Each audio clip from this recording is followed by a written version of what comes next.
Yeroo barnoota kutaa 12 qoramtan takka immoo yeroo barumsa tokko sadarkaa tokko xumurtanii kolleejitti yookaan yuunivarsiitiitti barnoota barachuu barbaaddan yuunivarsiitii qulqullina qabu kan damee gosa barnoota isin barbaaddanii qabu akkamitti filachuu dandeessan kajuudha.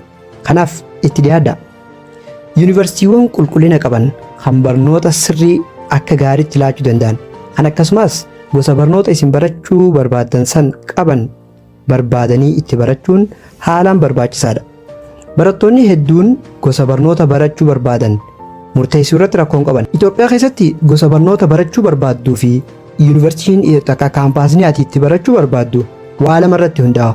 Innis tokkoffaa qabxii ati qormaata irratti galmeessitu. Lammaffaan immoo fedhii teeti. Kanaaf wantoota kanarratti hundaa'uudhaan kaampaasa ati feetu argachuu ni dandeessa. Amma tokko tokko wanti mudatu hoggaadha qabxiin kee jiddu galeessa ta'e kaampaasni isaan siif filan takka iddoon isaan itti ramadan iddoo ati filatteen ala ta'uu danda'a. Yeroo kana rakkoo guddoo tokko dhufa. Barattoonni hedduun gosa barnoota barachuu barbaadan eega murteeffatan booda barnoota san dhiisanii sababni barnoota biroo akka baratan isaan taasisu. Sababni waan isaan achi dhaqaniif dhiisanii gosa isaan itti hin yaadin akka baratan isaan godhu. Inni guddaan yuunivarsiitiin takka kolleejiin isaan itti ramadaman san gosa barnoota isaan barbaadan qabaachuu dhabuudha. Iddoon itti ramadaman san gosa barnoota isaan barbaadan san yoo hin qabne ta'e carraan isaan qaban wahuma achi jiru barachuudha ta'a. Kanaaf yuunivarsiitiiwwanii fi dameewwan barnoota adda baafattee iddoo itti barachuu barbaaddu san wanti barachuu barbaaddu gosti barnoota ati barachuu barbaaddu san achi jiraachuu isaa dursii mirkaneeffadhu. Namoota odeeffannoo sirrii qaban gaafadhu. Namoota san qunnamii isaan waliin mari'adhu. Akkamitti gosa barnootaa san akka kannan gosa barnootaa san seenuudhaaf haal duree maal akka kaayan akkasumas filannoo biroo maal akka qabdu.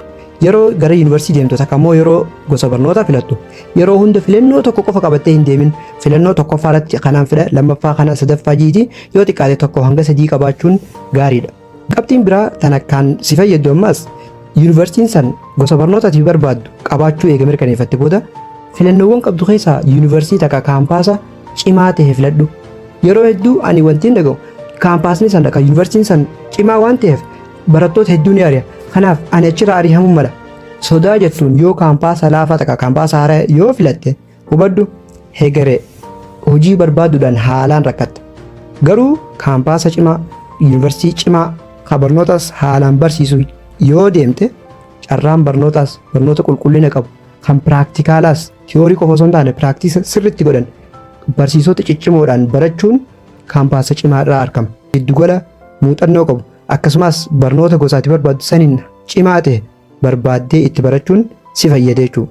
Dhaabbilee gosoota yookaan dameewwan barnoota ammayyaa fi sadarkaa olaanaa qaban barsiisan akkasumas haala yeroo waliin tarkaanfatan kan carraa biyya alaas taate iskoolaarshiippii illee barattoota isaanii ergan kanneen akkasii san barbaadiitii isaan san guuti. Wanta ijoollummaa keetirraa jalqabdee barachuu hawwitu kan dandeettii itti qabdu wantoota akkasii san dhaabbilee qaban bifa kanaan argachuu ni dandeessa. Kana malees dhaabbilee ciccimoon meeshaalee teeknooloojii meeshaalee barattoonni piraaktiisitti godhan kan shaakala itti taasisan akkasumas barsiisota muuxannoo qaban barsiisota ciccimoo waan qabaniif barnoota qulqullina qabu argatta. Kanaafuu yuunivarsiitiiwwan takka kolleejiiwwan takka kaampaasa ogummaawwan haaraa fi leenjii hojiiwwan hegereetiin wal qabatan kennuu danda'an dura dursiitii qoradhu adda baafadhu. Giddugala cimaa kan barnoota qulqullina qabutti barachuun xalayaa ragaa qofa osoo hin taane beekumsa dandeettii fi ogummaa sirrii horattee nama cimaa kan dhuunfaa isaatiinis kan dhaabbata tokko keessa qaxarames bifa gaarii haala gaariin hojjechuu danda'u akka taatu si gargaara. Akkasumas gosa barumsaa gaafa daa'ima turte barachuu yookaan argachuu hawwaa turte argattee milkaahinaan akka xumurtuuf haalaan si gargaaran ta'us ati dhugaa tokko hubachuu qabda. Dhaabbileen barnootaa qofti hiree ta'e fuuldura kee murteessuu hin danda'an. Giddugala cimaatti barachuun gaariidha. Ta'us iddoon itti barattu qofti nama beekaa nama cimaa si hin taasistu. Giddugala cimaatti barachuun mataa isaatiin fuuldura akka milkootuuf fuuldura bakka guddaa akka geessuuf haal duree ta'uu dhabuu danda'a. Yeroo tokko tokko ammaas giddugala cimaatti osoo hin ramadamin yuunivarsiitii beekamaatti osoo hin ramadamin tattaaffii dhuunfaa keetiitiin nama cimaa ta'uu ni dandeessa. Kanaaf dandeessu giddugala cimaa haa qulqullina qabutti ramadamuu yaali.